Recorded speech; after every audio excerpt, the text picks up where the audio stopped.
Hello everyone, and welcome to another episode of the Daily Gwei Refuel, where I recap the latest news in the Ethereum ecosystem. I'm your host, Anthony Sassano, and today's the 27th of January, 2022. Alright everyone, let's get into it. So first on the agenda for today is this brand new website from the Ether Alpha team called clientdiversity.org, which is a resource website geared towards Ethereum client diversity, as the name implies here. This website is really awesome. I mean, you can see here, I've been talking about client diversity a lot on the Beacon chain lately, but you can see here basically a real-time dashboard, or maybe not real time, but like an updated dashboard on what the client diversity landscape looks like right now. Now, as I mentioned to you guys last time, Prism has a pretty big share of the network right now at about 66.17%. Lighthouse following in at second place, 18.7%. Teku at 9.04%. Nimbus at 5.21%.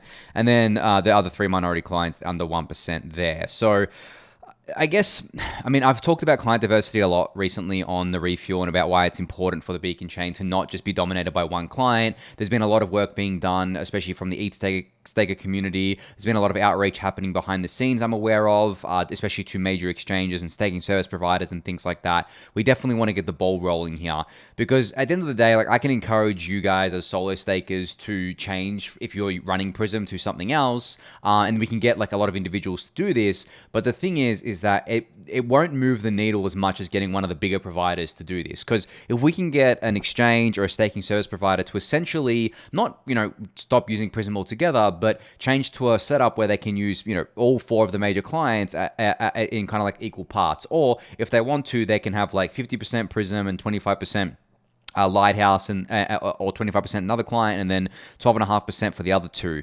But a lot of them are running 100% Prism now, and that's why Prism is so dominant. So we definitely want to get that down to below 60% at least, ideally below 50%. But as I said to you guys, I think that's going to be a little bit difficult to get there, especially before the withdrawals are enabled on the Beacon chain, which actually comes about 6 months after the merge. So I think we're going to be having this kind of issue probably for the remainder of this year. But it's still good that there's a lot of initiatives happening around this. And you can see on this website, why is client diversity not optional? And there's a description here basically. And, as I've said to you guys, if 2/3 of validators are kind of reaching finality and those 2/3 make up one client and that client has a bug, then the validators basically go onto that chain, the bug chain, and that becomes the canonical one, and it can't be kind of returned to the real chain without being slashed unless it was done as part of a hard fork or a social layer thing. And that's obviously very, very messy.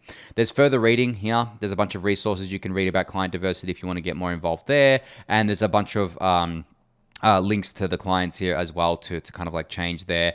And there's also guides. This is the one thing that I actually requested from people. I'm guides would make a lot of sense, and it's really actually simple here. You can click from whichever client you're coming from. Say you're coming from Prism, you want to go to Lighthouse, click to, and then you search guides, and it'll bring up some guides for you to play around with. And I'm sure there'll be more guides added here over time. So if you're a solo staker and you're on Prism right now, there's pretty much no excuse not to change to one of these other clients. And it's, those other clients aren't bad clients. They're pretty much on par with Prism from what I know. I think Prism just had the brand awareness at the start much more than the other kind of clients did. But from what I know and from what I've seen, the clients are pretty much all the same, essentially, right? In terms of kind of functionality, in terms of performance.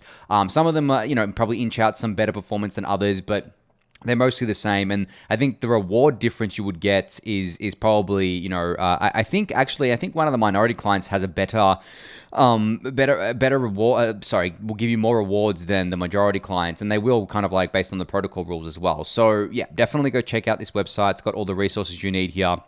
I'm very glad to see this. But as I said, I don't mean to discourage people from changing over by saying that I don't think it's going to move the needle enough if the solo stakers change over, because most solo stakers won't change. That's just the way it is.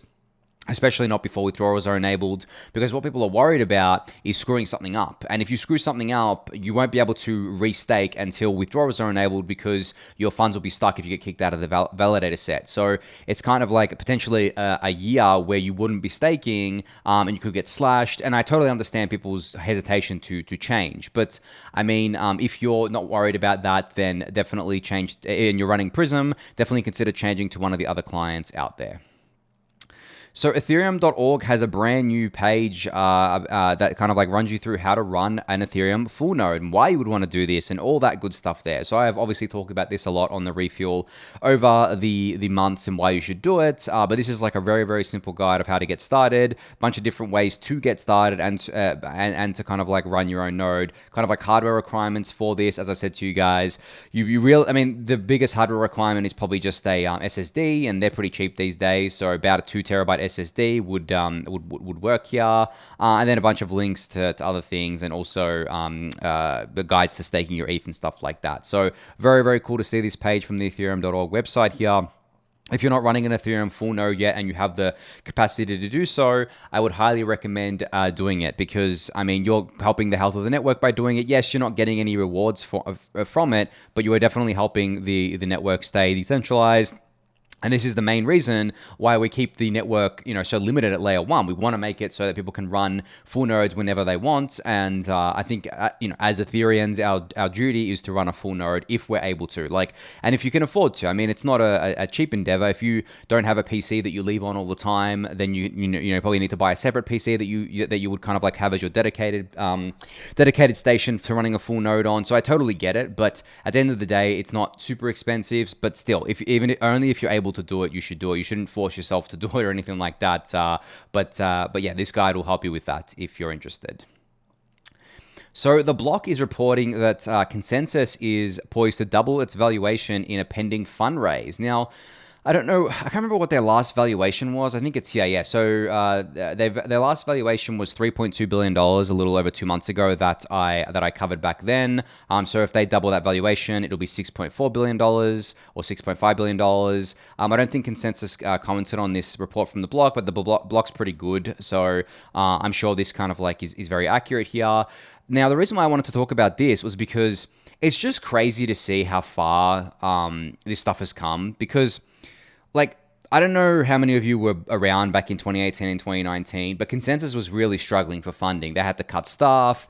There was a kind of like, I'm pretty sure ConsenSys was basically being run off Joe Lubin's ETH stash, right? He was selling ETH to kind of like keep the company afloat, and no one wanted to invest any large sums into ConsenSys from kind of like from memory here, because no one really wanted to invest large sums into crypto in general, because people either wrote it off or it just wasn't a hot area. It wasn't considered a place that you could put your money. Now, obviously, fast forward a couple of years, and it's a night and day difference. People are clamoring to invest in everything. They're clamoring to invest in ConsenSys because the ConsenSys is for all intents and purposes, a very successful company. They're the company that created MetaMask and Infura and Truffle Suite and a bunch of other things out there that a lot of people use. They've funded a lot of different things in the ecosystem. They've been a force for good, a very, very positive force. So no wonder people are clamoring to kind of invest in them, especially because they want to get exposure to MetaMask as well. I mean, MetaMask is an absolutely massive tool. Yes, people hate on it all the time, but it doesn't matter. They have tens of millions of active monthly users, and that's nothing to scoff at, especially crypto users who are using it for financial transactions and all that sort of stuff there. So not much more details about this fundraise, but I'm sure it's going to be have participation from all the names that we all know in terms of like VCs. It's also got me wondering if ConsenSys is going to do a token themselves, or if they're going to go public. It would probably make sense for them to go public, not actually do a token, so just list on the stock exchange, or in New York or something, because they're a US-based company. I don't think it would make sense for them to do a token. I don't see what benefit that would bring to them. I don't see ConsenSys wanting to become like a DAO, but maybe they do. Maybe this was kind of like Joe Lubin's goal all along. Maybe he wants ConsenSys to become a true DAO, and really the only way to do that is to have a token attached to it, but I don't know. I'm not convinced, but we'll have to see. Even investing for equity and for shares, if ConsenSys was to list on the stock market, would still offer up a pretty decent return, because I'm sure MetaMask will eventually tokenize, and that kind of like, and obviously ConsenSys will own a large chunk of that, and that'll be worth billions, if not tens of billions of dollars, I reckon. Then you have all the other properties that they kind of make money off of, and then you have like the consulting services and auditing services. So definitely makes sense there. But yeah, really, really cool to see ConsenSys raising another round. Just such a night and day difference between what it was like 2 to 3 years ago, struggling for funding, massive layoffs, hundreds of people losing their job. to where we are today, where ConsenSys seems to not be struggling for money at all anymore. Actually, probably having too much money thrown at them from what I've seen from the private markets over the last few months. So yeah, I'll cover this when it is, I guess, like officially public, but just wanted to kind of, I guess, a signal boost it there. So yesterday, Ark Invest, which is a very popular kind of like fund in the traditional finance space that's been making moves into crypto recently, published, I guess, one of their investment kind of reports here, and they were pretty heavy on crypto. So they kind of talked about crypto a lot in this report, and they also mentioned that they believe ETH's market cap could exceed 20 trillion in the next 10 years. Now, I quote tweeted this and I said, I tend to agree. Now, you guys know that I have said, plenty of times before that I believe over the next 5 to 10 years, ETH really has a shot of going to a $10 trillion market cap, which would put it, depending on the ETH supply, based on the burn and things like that, would put it anywhere from 80 to 100K per kind of like token here. It really depends on how much we're burning and things like that, and it really depends if it happens in 5 years or 10 years. So, but yeah, 80 to 100K depending on the supply there. Now, Ark Invest is saying that they think it's going to go to 20 trillion in 10 years. And look, I'm not going to disagree with that. Like, obviously it'd be nice if it went there, but I actually don't think it's too far-fetched to say that, because I think what ends up happening in crypto, or in just like general with a lot of things, is people just humans inherently don't do well with exponential growth. They kind of like are very linear based, where it's kind of like, okay, if something's growing slowly over time, they kind of understand that. But it's when you kind of hit exponential growth, humans have a really tough job kind of like rectifying that, or coming to terms with that, not rectifying, what's the word I'm looking for? Reconciling that in their head. Because think about it, like most of our lives are linear and not exponential, what we feel. Like us aging is a linear process. It is not exponential. We don't just jump from like age 1 to 20, right? We go 1, 2, 3, in a linear kind of fashion. Whereas a lot of this exponential growth that we see within tech, and particularly when we talk about network effects, happens so quickly that it just blindsides us. Like, for example, within crypto, a protocol can have like $10 million of TVL, and then the next day it can literally have $1 billion of TVL, just literally overnight. And people underestimate how quickly that can happen, because it's very foreign to us unless you're in the weeds and you're actually diving deep into this sort of stuff. I think the same applies to pricing. Right now its market cap is what, 300 and something billion dollars, 320 billion or something like that, billion dollars. I think it might be less than that, depending on the price. Depending on what the price is there. But essentially, to get to 20 trillion, obviously it's a slog from here, but it could happen relatively quickly. If you actually study what the crypto kind of like ecosystem looks like, much of the major price moves are done in a relatively short period of time. And then a lot of the time is just kind of like trending sideways for a while, and kind of like correcting and just like finding a new bottom. So I think that's, maybe 20 trillion in 10 years, maybe a bit optimistic. I still think we can see 10 trillion, but it's good to see these kind of like signals coming from the more traditional world, because I think that, they're kind of like waking up to the fact that ETH is, the premier collateral within DeFi, is a store of value, it has like a risk-free kind of like internet bond with staking, is being used as money within NFTs, is going to become deflationary, right, has the burn and things like that, and has all the demand at the end of the day, and will scale. So I think, when you kind of like put all that together, it doesn't surprise me that these firms are kind of putting out reports like this, and these investment reports go out to the non-crypto people, right? A lot of non-crypto people, and especially people that have all the wealth, right? Like the older generations that have a lot of the wealth. And I actually do believe over the next few years, especially when it comes to staking, there's going to be a lot of staking products repackaged by traditional finance institutions and sold to these people, and it's going to bring in a ton of money into this space. So I actually don't think it's far-fetched to say the market cap could exceed 20 trillion in the next 10 years. It's not a guarantee, of course, just kind of like my belief, just Ark Invest belief, and it's not investment advice. It's just kind of like a price target there. And obviously, Ark has, as far as I know, I think they have a bit of an ETH position. Obviously, I have an ETH position. But I think, if everything goes right for Ethereum and ETH as an asset, I don't see a reason why this can't happen. 10 years is actually quite a long time when you think about it. I mean, relative to a lot of different things. You can think back 10 years, like what the world looked like 10 years ago was very, very different to what it is today, especially the tech world. So that comes back to exponential growth and how quickly these things can go absolutely bananas. So very cool to see that Ark Invest has put out this kind of like target here. We'll see if they're right. Maybe, I want to say I'll still be doing the refuel in 10 years. I hope I am. I don't know if I will or not, but if I am still doing the refuel in 10 years, then definitely We'll try to remember to come back to this. Maybe I should do a reminder underneath my own tweet and say, remind me in 10 years, right, to see if they were right. But I'm sure at that point we'll know or not. So Nifty Island is out with another teaser video today. I think yesterday, actually. I think I missed this. One of my friends pointed it out to me. But basically, this is a very early alpha demo of the Nifty Island game world here, of the metaverse world. Looks like a bunch of buildings around here, and their character V Buddha, and he's jumping around to a few different kind of like floating little islands, I guess. But I mean, you guys know I'm really looking forward to this game. I've been following it for quite a while. I have my, legendary Neon Palm. I have my Nifty Blade and all that sort of stuff. But I'm really looking forward to being able to finally play the game because for me, look, I like or love NFTs in general, but I'm just so uninspired by all the copy paste and 10,000 profile picture NFTs. I've said this to you guys before. I'm just looking forward to being able to do stuff with my NFTs and to bring them into game worlds, to show them off, to hang out with my friends, to do VR stuff. Like, I just want more of that, and I want less of, buy a profile picture and choose between the 10 other profile pictures that you bought. Because you can only have one, right? You can only have one profile picture on Twitter. And if you keep changing it, it kind of confuses people as well. So that's another reason why I'm not really a big fan of that. And it feels like a lot of them are just people kind of like flipping the profile pictures, which is fine. I have nothing wrong with that, but it's uninteresting, right? Like I feel like the more interesting aspect is being able to bring all of our items into these, open game worlds, open metaverses, hang out with friends, do cool stuff with it, rather than just staring at it at our OpenSea kind of like profile, right? So cool to see this from Nifty Island. I can't wait for their alpha to go live soon.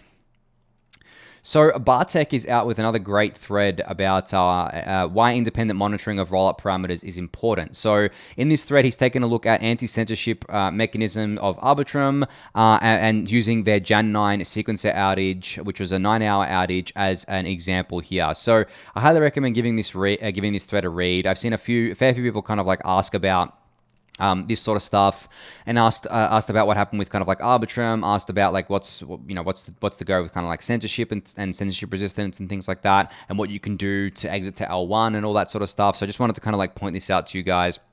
Definitely go check out this thread for a read on that. And in a related kind of, post here, one from Hexonaut, who wrote an article about deploying your token or dApp to L2 first, and the mental model to switch involved with making this choice. So you've probably seen some discussions recently about how when you deploy your contract to Arbitrum or Optimism on L2 only, you can do that, but then if you want to exit to L1 or have it on L1, you have to deploy it to L1 as well, which is obviously a larger cost than it is on L2. There's a lot of kind of things coming for developers to make this an easier process, and in this kind of blog post, Hexonaut describes a bit of this and goes through Eric Wall's tweet, who actually started discussion around this and how we can kind of like fix this and how we can kind of like make this flow better for developers. So if you're a dev, definitely go check this out. It should be very interesting for you.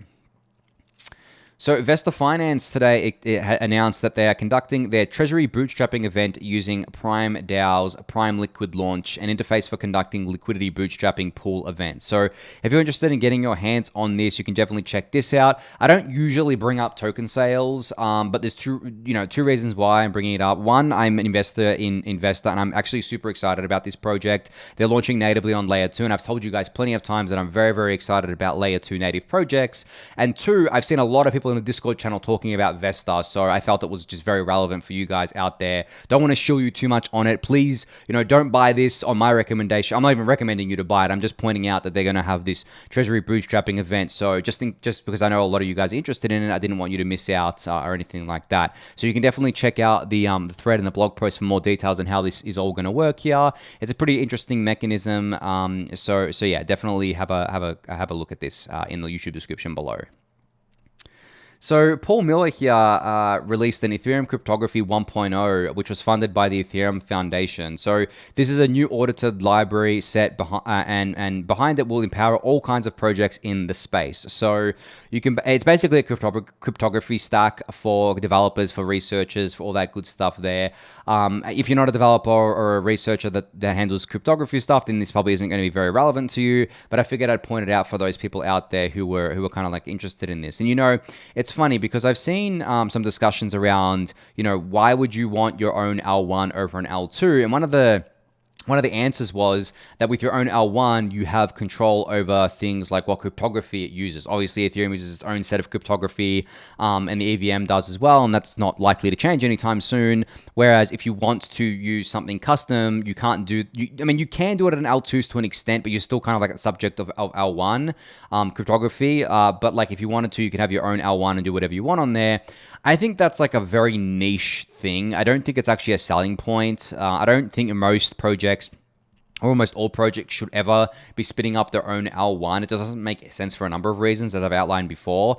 But this, Ethereum cryptography stack basically runs through what you can do with Ethereum cryptography and how it covers a lot of the major use cases that you would want here. So definitely go check out this if you're interested in that sort of stuff. So Connext tweeted out that they've done some gas cost reductions. So they've been analyzing gas consumed on every rollup chain that they support to optimize their estimates, e.g. you can see Optimism below. And now because of that, fees are now 30 to 40% cheaper throughout the entire Connext network here. This is awesome. As I've said to you guys plenty of times before, I've talked about this so much lately. These networks, these bridges, these L2s, they're so early and they're going to optimize the shit out of their gas because that's their selling point a lot of the time. Like the bridge's selling point obviously is twofold. One is being able to bridge quickly in and out of L2s and different chains. But two is being able to do that cheaply because there's no use being able to bridge between things if it's super expensive to do. And then the same goes for Optimism or kind of like these L2s where obviously, they want to kind of get their costs down as much as possible, and that can all be kind of like taken holistically, and users can just enjoy a very, very seamless and cheap experience. And obviously, as more L1 upgrades come to Ethereum, that lower kind of costs for rollups and things like that, we're going to have even better optimizations there as well. So super excited to see this from Connext. And yeah, all this stuff's just going to get so much better with time, guys. Like, we're so early. If you think we're early to crypto, we're like 100 times earlier to the L2 stuff and to the bridging and to how big this thing is going to get. As I was saying before about exponential growth, a lot of us just can't fathom that. Like, to be honest, I probably can't even fathom it. Like how quickly this stuff is going to grow and how much it's going to grow by. Because you might be seeing today, on aggregate, all across like all the chains and layer 2s, we might be doing a few thousand transactions per second. Maybe that's right. And I'm talking successful transactions, not like spam transactions that people count as being successful. No, I'm talking about successful transactions that are executed at an execution layer, whether it be at layer 1 or layer 2. It's not more than a few thousand. It's probably not even near a few thousand. Now, I'm going to tell you within the next 10 years, we could hit a point where that becomes millions of transactions per second and aggregate and successful transactions.